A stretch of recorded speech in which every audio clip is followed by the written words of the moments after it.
Bom dia, seja bem-vindo a mais uma edição do Jornal Notícia e Saúde. E hoje nós vamos falar sobre a salmonela, uma bactéria que tem preocupado bastante a população. E para falar sobre a identificação desse micro-organismo, eu chamo você, Cibele.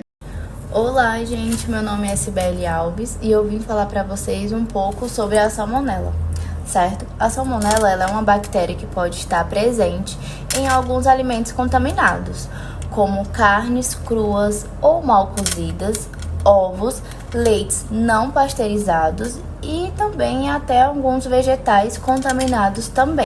Gente, em um resumo bem simples, como a gente consegue estar fazendo essa identificação da salmonela, tá certo? A gente vai precisar de 4 passos. Primeiro passo, fazer uma coleta de amostra, certo? Segundo passo, uma cultura de crescimento, do desenvolvimento.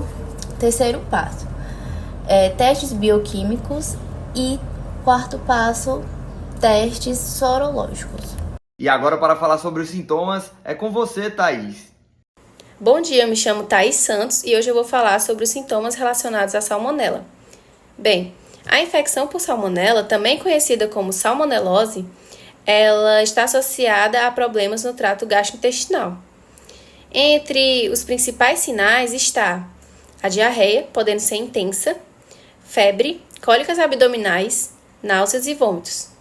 Os sintomas geralmente aparecem entre 6 a 72 horas após a ingestão de alimentos ou água contaminados. Em casos leves, a doença costuma se resolver sozinha. No entanto, em casos mais graves, como por exemplo, em idosos, crianças pequenas e imunossupressivos,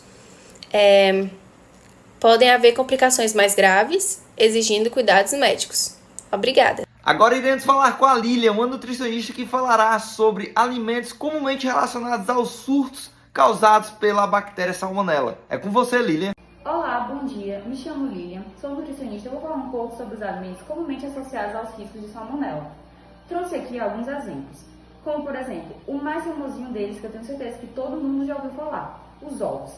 Sejam eles crus ou mal cozidos, eles podem conter a bactéria na sua casca ou então no seu interior. Preparos como, por exemplo, os mousses, tiramissus, maioneses e gemadas caseiras e até mesmo aquelas massas que contêm ovos, como, por exemplo, as massas de bolo, podem sim conter riscos se não passarem pelo processo de cocção. Temos também o leite pasteurizado, como exemplo, já para representar que a pasteurização é o processo que elimina os micro-organismos patogênicos.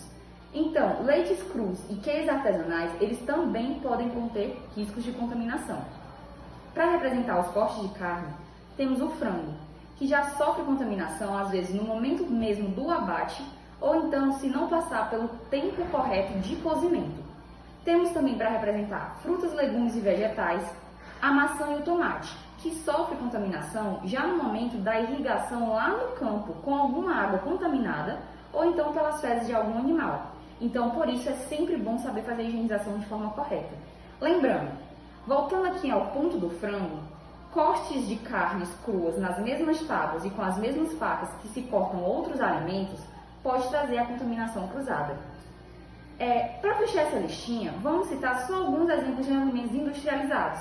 Por exemplo, leite em pó, cereais matinais e até mesmo as rações dos nossos animais, já que a falha acontece lá na fábrica, no momento da higienização e no controle de qualidade. Muito obrigada. E para finalizarmos esse assunto sobre a salmonela e vocês saírem daqui despreocupados, pegamos umas formas de prevenção com o estudante de nutrição, Guilherme. É com você, Guilherme. Olá, bom dia, eu me chamo Guilherme, sou estudante de nutrição e eu vim aqui para falar sobre as principais prevenções sobre a salmonela. Como já sabemos, a salmonela ela é uma das principais doenças sobre intoxicação alimentar. Ela está presente em muitos produtos consumidos na cozinha, principalmente carnes, frangos e leite.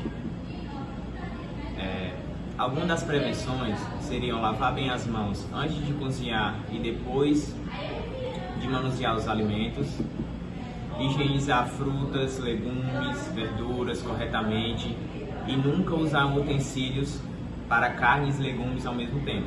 pois pode haver uma contaminação cruzada. Guardar os alimentos na geladeira também é muito importante, porque dependendo do ambiente em que eles são guardados, eles podem também ocorrer o risco da salmonela.